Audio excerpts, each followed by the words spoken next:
Bom dia, pessoal! Hoje nós vamos corrigir as atividades que eu passei na aula passada.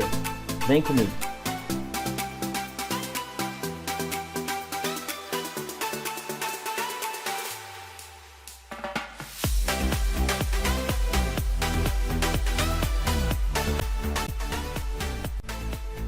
Então, pessoal, nós vamos corrigir aqui todas as atividades que eu passei na última aula, tudo bem?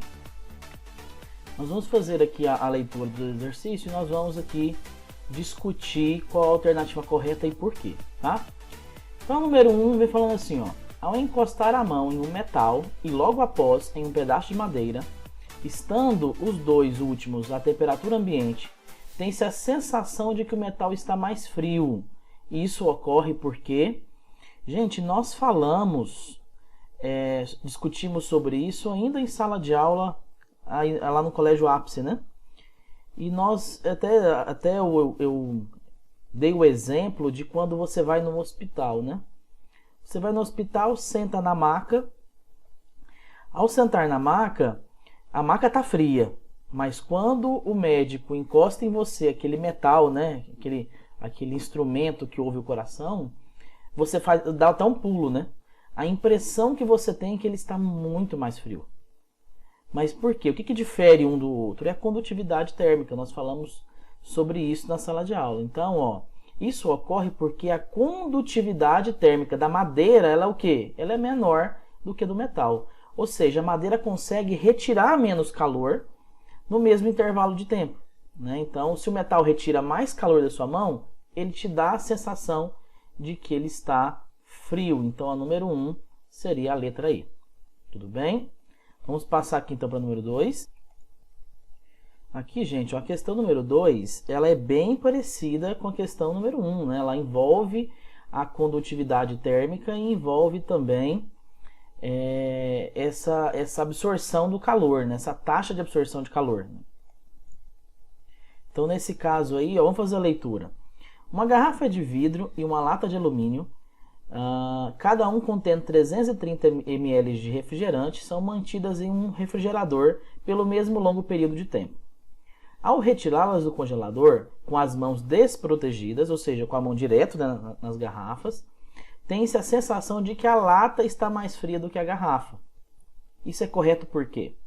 É o mesmo caso do número 1, gente. Isso está correto porque a lata e a garrafa estão, na verdade, à mesma temperatura.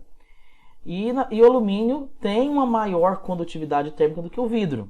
Então, vamos analisar aqui as alternativas. A mais próxima aqui fica sendo, ó, a garrafa e a lata estão à mesma temperatura. E a sensação é devido ao fato de a condutividade térmica do alumínio ser maior que do vidro. Então, aqui, ó, nessa número 2, seria a letra D. Tudo bem? Já aqui, pessoal, número 3, ó, fala o seguinte. Para melhorar o isolamento térmico de uma sala, deve-se... Letra A. Aumentar a área externa das paredes. Gente, lembra da fórmula da lei de Fourier? Pois é. Na fórmula, se você aumenta a área, você aumenta o fluxo de calor. São grandezas diretamente proporcionais. Então, essa letra A, se você aumenta a área de contato, você aumenta o fluxo de calor. Então, ela está incorreta. Letra B. Utilizar um material de maior coeficiente de condutibilidade térmica. Opa, peraí. Se você aumenta a condutibilidade térmica, você aumenta também o fluxo de calor, né? Porque lembra da constante lá? Né? A constante é proporcional ao fluxo de calor. Então, é falso. Letra C. Dotar o ambiente de grandes áreas envidraçadas. Gente, áreas envidraçadas gera o que nós chamamos de efeito estufa, lembra? O calor consegue entrar, mas ele se transforma em infravermelho e não consegue sair, né? Então, o vidro é um grande exemplo de que o vidro é transparente para a luz e para o calor, mas ele é opaco, né?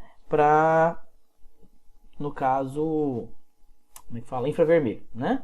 Então, a letra C fica incorreta porque você aumenta o efeito estufa por causa dos vidros, né? Letra D. Aumentar a espessura das paredes. Então, lembra da fórmula da lei de Fourier?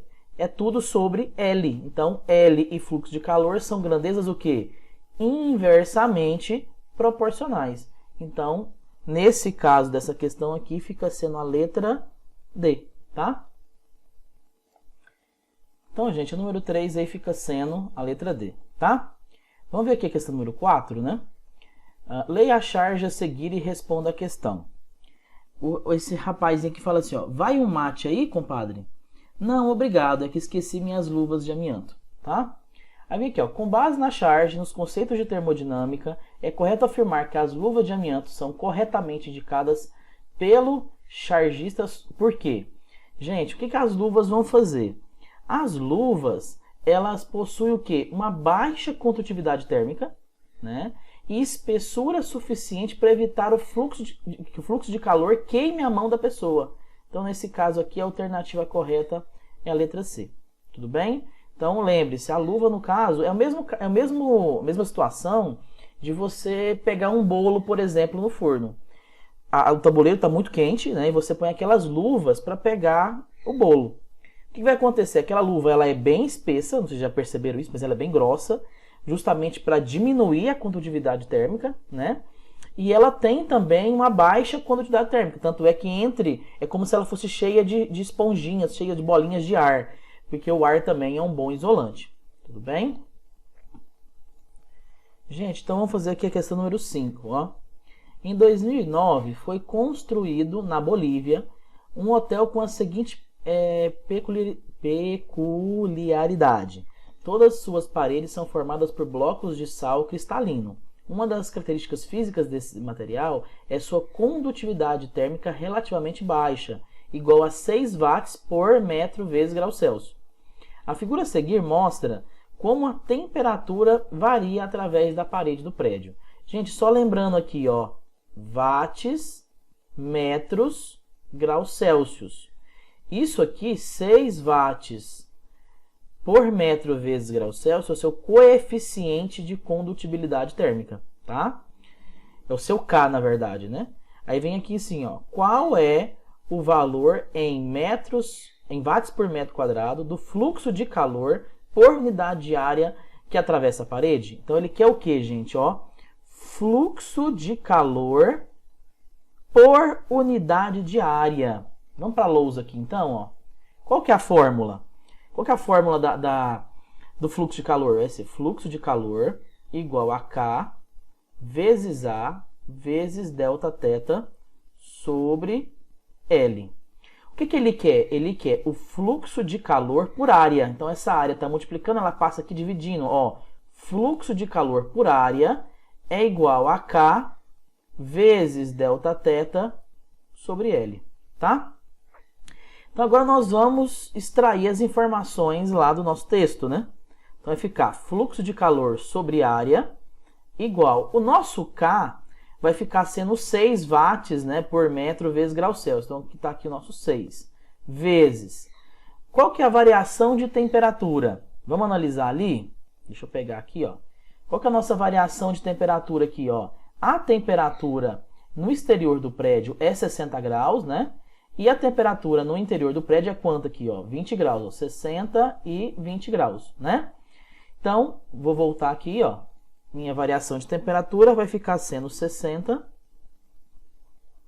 menos 20 sobre a espessura. Se você analisar aqui no próprio gráfico, ó, tem a espessura em centímetros, ó. Aqui é de 15 a 25 centímetros. Então, você tem uma espessura de quanto? Vamos pôr aqui, 25 menos 15. Só que está em centímetros, né? E aqui está em metros. Então, vai ficar como? 0,25 metros menos 0,15 metros.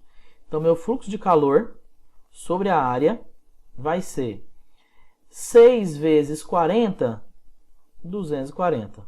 Sobre 0,25 menos 0,15, 0,1. Então, meu fluxo de calor por área vai ficar sendo de 2.400 watts por metro quadrado, tá? Então, essa aqui é a resposta do nosso exercício. Vamos voltar lá para ver 2.400 watts por metro quadrado. Então, a resposta fica sendo a letra D de dado. Tudo bem? Então, pessoal, vamos fazer aqui a questão número 6, tá? A questão número 6 fala o seguinte, ó. Um fabricante de acessórios de montanhismo quer projetar um colchão de espuma apropriado para ser utilizado por alpinistas em regiões frias.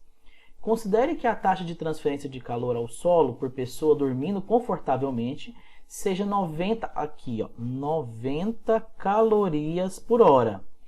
E que a transferência de calor entre a pessoa e o solo se dê exclusivamente pelo mecanismo de condução térmica através da espuma do colchão. Nessas condições, o gráfico apresenta a taxa de transferência de calor em joules por segundo através da espuma do colchão em função de sua espessura em centímetros. Gente, então observa que o nosso gráfico ele está em joules por segundo. E ele me deu que 1 caloria equivale a 4 joules. Então, é relativamente simples. Nós precisamos converter aqui essas 90 quilocalorias por hora para joule por segundo. E vou encontrar isso aqui no gráfico e encontrar a espessura, porque ele quer saber o quê? A espessura para uma pessoa dormir confortável, né? Então, vamos transformar aqui. Vou pegar aqui, ó. Eu tenho 90 quilocalorias por hora. 90 quilocalorias são 90.000 calorias. Dividido por 1 hora são 3.600 segundos, não é isso? Pronto, aqui já está em caloria por segundo. Então, eu vou vir aqui, ó, simplificar o que der para simplificar. Então, eu vou ter aqui 900 dividido por 36. Aqui está o quê? Em calorias por segundo. Porém, o exercício me disse que 1 caloria equivale a 1 joule. Então, se eu vier aqui, ó, e multiplicar 900 vezes 4, eu já transformo isso em joule, certo? Dividido por 36. Isso vai me dar 900 vezes 4, dá 3.600, dividido por 36, o quê? Joule por segundo. Pronto. Agora fica fácil, né? Então, eu vou ter aqui, então, ó, 3.600 por 36 dá 100 joules por segundo. Ok? Então, nós vamos voltar aqui no gráfico, ó. Opa, deixa eu abrir aqui. Aí. Nós vamos voltar aqui no gráfico e vamos achar, ó, onde que nós temos uma transferência aqui de 100 joules por segundo. 100 joules está aqui, ó. Ó. Deixa eu tentar aqui, ó, aqui. Você vai seguir essa linha aqui, ó. Essa linha vai dar aqui, ó, ela vai cruzar aqui, ó, bem aqui, ó. Então, você vem descendo aqui, descendo, descendo. Aqui, você tem 1,5 centímetros. Letra B de bola. Tudo bem? Então, ó, vamos fazer aqui a questão de número 7. É muito comum o amplo uso de aparelhos de ar-condicionado durante o verão intenso do Recife. Nessa cidade, uma residência possui uma parede de 40 metros quadrados, aqui, ó, 40 metros quadrados. Isso aqui é o quê? É a área, né? E espessura de 20 centímetros. Aqui é o quê? Espessura, L. Separando o ambiente interior do exterior. Se a temperatura externa é de 33 graus Celsius, temperatura externa, tá? Deseja-se manter a interna igual a 23 graus Celsius. Então, a gente quer manter a 23. Qual será o gasto por hora do aparelho ligado? Ele quer saber o gasto em reais, tá? Por hora do aparelho ligado, considerando-se apenas essa parede, considerando apenas essa parede separadora. Ele deu a condutividade térmica de 1,25 vezes 10 a menos 3 kW por metro vezes Kelvin. Gente, o que nós temos aqui? Vamos pensar um pouco, ó. Vamos colocar isso aqui na nossa fórmula. Mas, gente, cadê a minha lousa? Deixa eu apagar essa lousa aqui, só um minutinho. Aqui. Pronto. Então, o que a gente tem aqui, gente? Vamos lá, questão de número 7, né? Deixa eu pôr aqui, questão de número 7. Eu sei que é o seguinte, ó, fluxo de calor... Opa!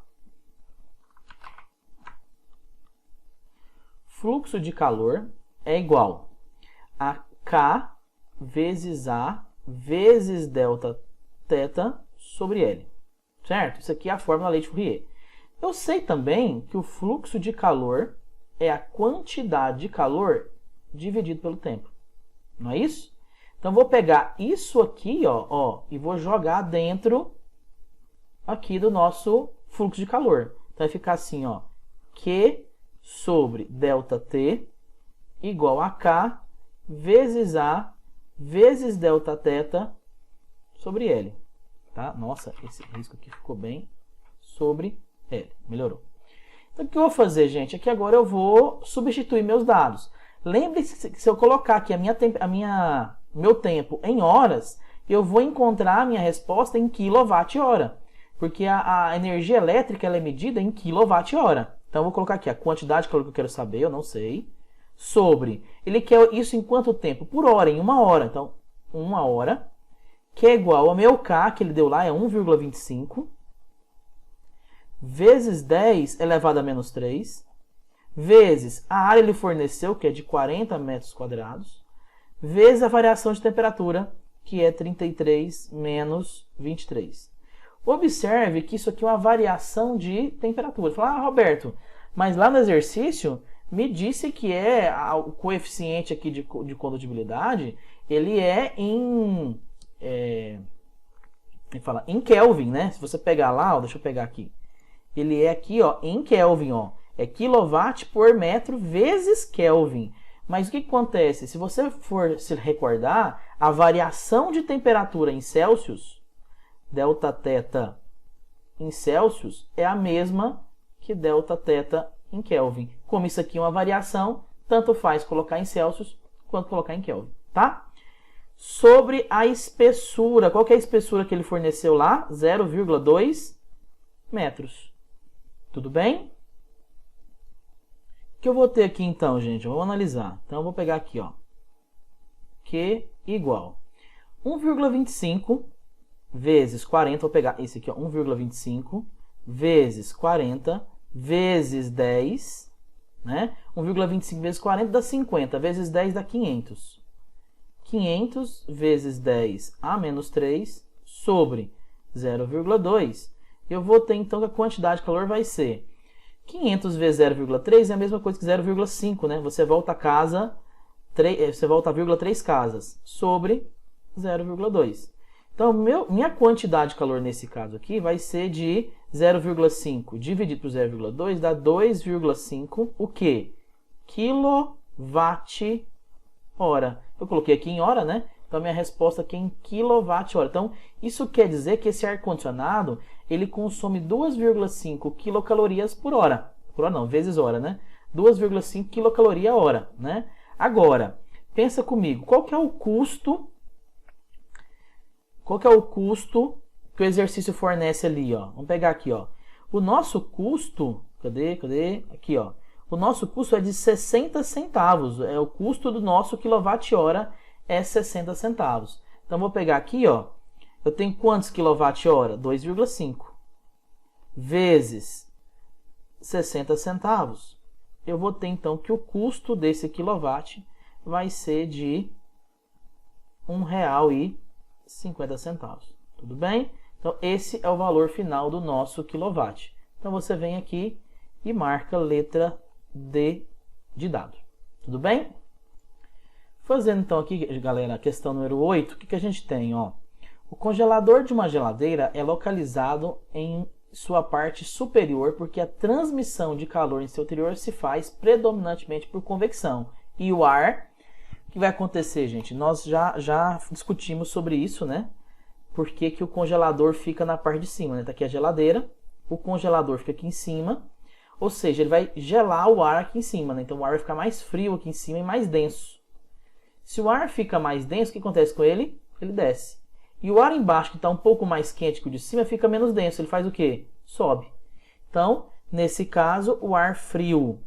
O frio desce e o quente sobe. Letra D de dado. Ok? Então, vou fazer aqui a questão de número 9, gente.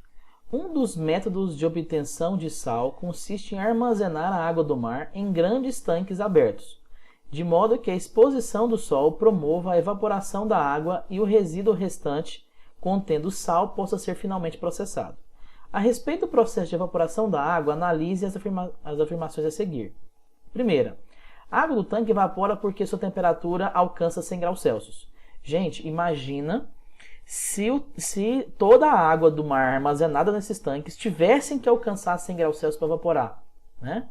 seria um processo extremamente caro, e ia ter que aquecer, né, os tanques. Isso é falso. Por quê? Ele evapora, todo líquido evapora independente da temperatura, né? Estando no estado líquido, ele evapora, né? Lembra da água? Você lava a sua roupa, por exemplo, né?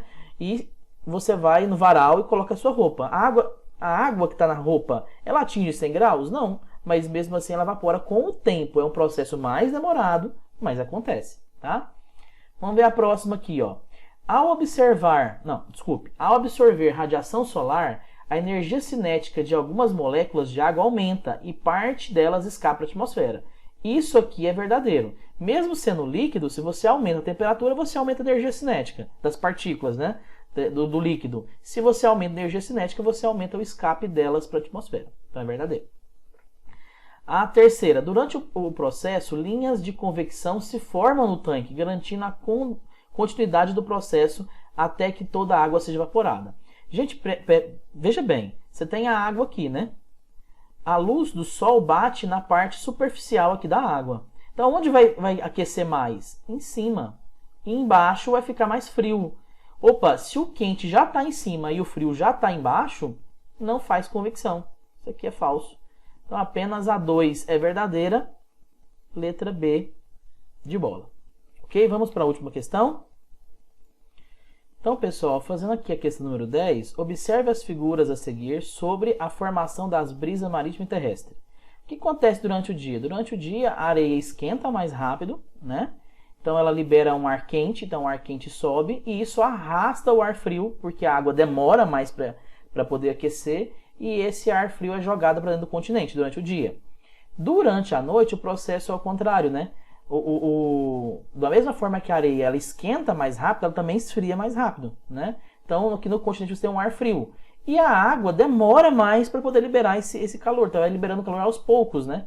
Então, aqui durante a noite o ar quente sobe aqui e o ar frio é arrastado digamos assim, para a parte onde tem o oceano, né?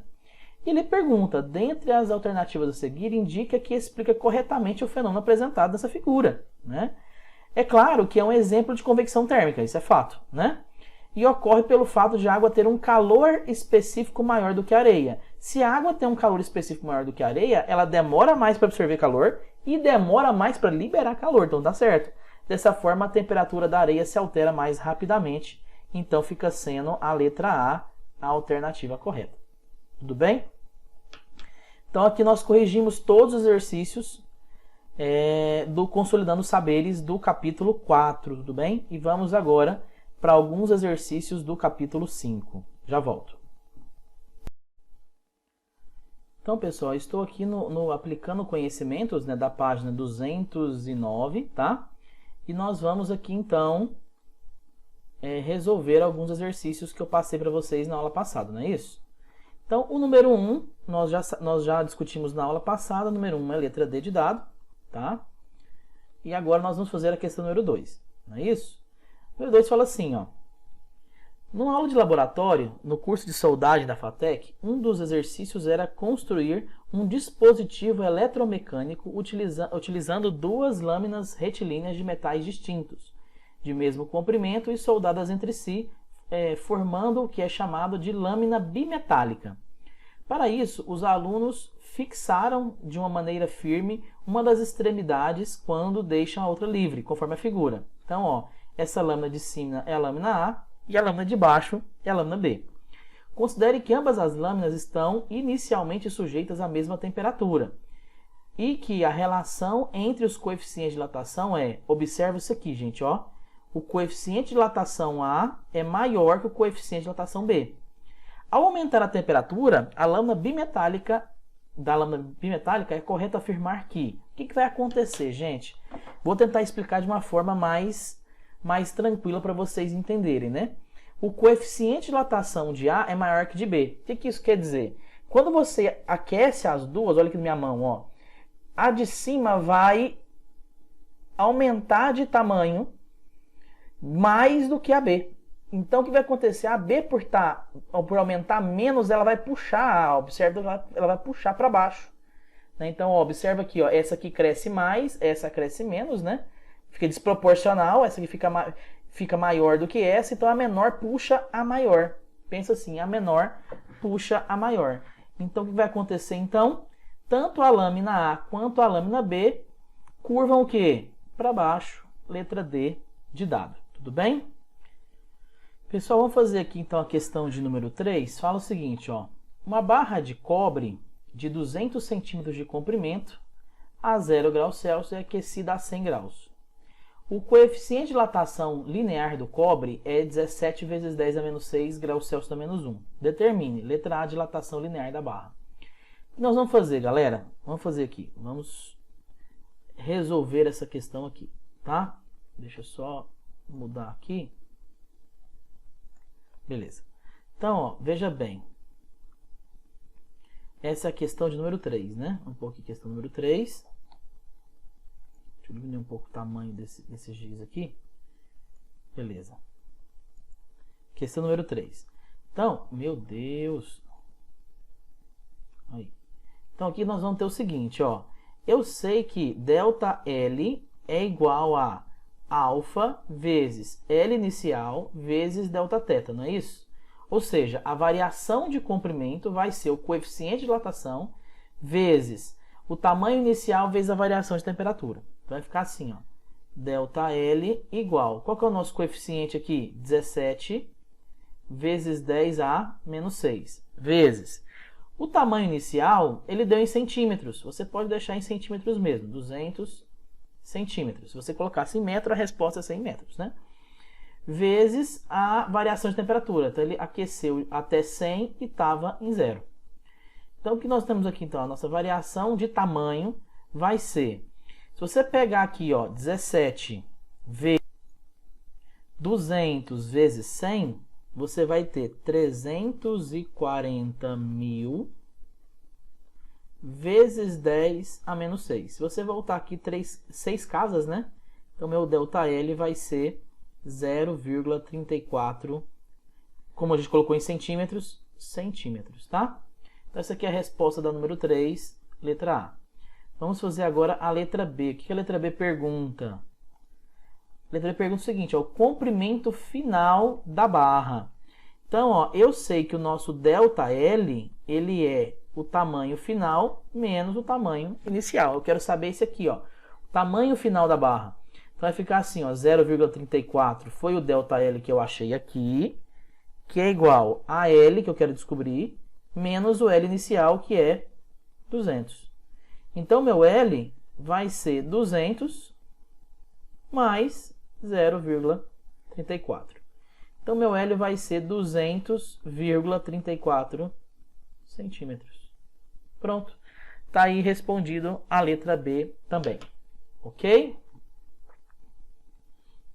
Então, gente, fazendo aqui a questão número 4, o que a gente tem, ó? Aqui fala, de acordo com a CCR, no trecho sobre a Baía de Guanabara, as fendas existem a cada 400 metros, com cerca de 13 centímetros de abertura. Então, admita que o material dos blocos que constituem a ponte Rio-Niterói seja o concreto, cujo coeficiente de dilatação linear, isso aqui é o alfa, ó, seja 1 vezes 10 a menos 5 graus Celsius a menos 1. Aí ele pede qual é a variação de temperatura necessária para juntar. Então, veja bem, vamos fazer aqui só para vocês entenderem. Ó. Essa aqui é a questão de número 4, né? Imagina, a cada 400 metros existe aqui fendas, né? E essas fendas aqui, ó, ocupam 13 centímetros, né? E esses 13 centímetros vai ser exatamente o nosso ΔL, né? Ele já é a variação, porque se você quer que uma barra una com a outra, ela precisa aumentar 13 centímetros, que é a mesma coisa que 0,13 metros. Certo? Então, qual que é a nossa fórmula? ΔL é igual a alfa vezes L inicial vezes Δθ. Ok. Então, esse aqui já é o nosso ΔL, né? Então, ele quer saber o quê? Ele quer saber a variação de temperatura. Então, eu vou isolar aqui a variação de temperatura. Ó. Então, o nosso Δθ vai ser ΔL sobre L inicial vezes alfa. Não é isso? Vai ficar assim, ó, Δθ igual. O ΔL, nós já temos aqui, é quanto? 0,13 sobre o nosso L inicial é 400 metros, né? Vezes o nosso coeficiente, que é 1 vezes 10 a menos 5. Então, o nosso Δθ vai ser igual a... Então, ó, só pegar aqui agora, 0,13. 1 vezes 400 é 400, né? Voltando a casa 5 vírgulas, desculpa, voltando a vírgula 5 casas, nós vamos ter o quê? 0,004, né? Porque 400 dividido por 100 mil dá 0,004. Então, nosso Δθ vai ser 0,13 dividido por 0,004, nós vamos ter 32,5 graus Celsius. Então, é preciso variar 32,5 graus Celsius para que as chapas, né, os concretos se unam. Tudo bem? Pessoal, fazendo aqui a última questão que eu pedi para vocês, que é a questão de número 5, fala assim, ó, uma barra metálica de 1 metro de comprimento é submetida a um processo de aquecimento e sofre uma variação de temperatura. O gráfico abaixo representa a variação, ΔL, em milímetros, no comprimento da barra em função da variação de sua temperatura em graus Celsius. Então, o que nós temos aqui? Ó? No eixo Y aqui, nós temos o nosso ΔL, né? E aqui no nosso eixo X, nós temos o nosso Δθ, certo? Então, o que nós temos? Nós temos que encontrar aqui valores, tá? Que correspondem a valores exatos no eixo X e no eixo Y. Você pode selecionar, por exemplo, 20 e 0,4, 40 e 0,8, pode selecionar 60 também e 1,2. Vou pegar esse aqui porque tanto faz, tá, gente? Vou pegar esse porque eu quis, tudo bem? Qual é o valor do coeficiente de dilatação térmica linear do material que é feita a barra em unidades de 10 a menos 6 graus Celsius da menos 1, no caso? Então, vamos pegar aqui, ó, e vamos fazer a nossa continha aqui, ó. Deixa eu isolar aqui. Vamos pegar aqui, então, a questão de número 5. Ele quer saber o nosso alfa. Eu sei que ΔL é igual a alfa vezes L inicial vezes Δθ, não é isso? Vou isolar então o alfa. O alfa vai ser quem então? Vai ser ΔL dividido por L inicial vezes Δθ. Então, meu alfa vai ser... Qual que é o nosso ΔL? Se você pegar lá no gráfico, ó, deixa eu abrir aqui.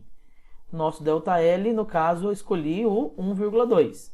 Vai ficar aqui 1,2. Mas lá está o quê? Está em milímetros, né? Então, 1,2, vamos passar para metros? Vezes 10 a menos 3. Sobre comprimento inicial da barra, ele diz que é 1 metro, né?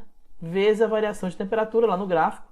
Vocês podem perceber que 1,2 corresponde a 60 graus Celsius. Então, meu alfa vai ser... Se eu pegar aqui, então, né, 1,2 e dividir por 60, eu vou ter 0,02 vezes 10 a menos 3. 0,02 é quanto? Vou pegar aqui, ó. 0,02 vai dar 2 vezes 10 a menos 2, né, porque eu andei 2 casas para a direita, vezes 10 a menos 3. Então, tem que meu alfa vai ser 2 vezes 10a menos 2 com menos 3, menos 5, né? Só que ele não pediu vezes 10 a menos 5, ele pediu vezes 10 a menos 6, né? Então, eu vou colocar alfa igual, para fazer isso, eu preciso aumentar um zero aqui, ó. 20 vezes 10 a menos 6 graus Celsius na menos 1. Tudo bem? Terminamos aqui a questão número 5. Vamos voltar aqui, então. Ele tem, então, a alternativa correta, a letra D, 20 vezes 10 a menos 6. Então, é 20 vezes 10 a menos 6 graus Celsius a menos 1. Tudo bem? Nós fizemos aqui, então, a correção dos exercícios que eu pedi na aula passada, tá, gente? Depois, se vocês puderem, façam para mim os demais exercícios aí, pelo menos até a questão número 10, tá? E a gente corrige eles assim que possível, tudo bem? Façam para mim, então, os exercícios até o número 10 da página 210 e 211. Posso contar com vocês? Então, essa foi uma aula de correção e vocês têm agora aí exercícios para estarem fazendo, tá bom? Qualquer dúvida, vocês podem me chamar no privado. Eu vou estar aqui para auxiliá-los no que for possível. Tudo bem? Um abraço e até a próxima aula.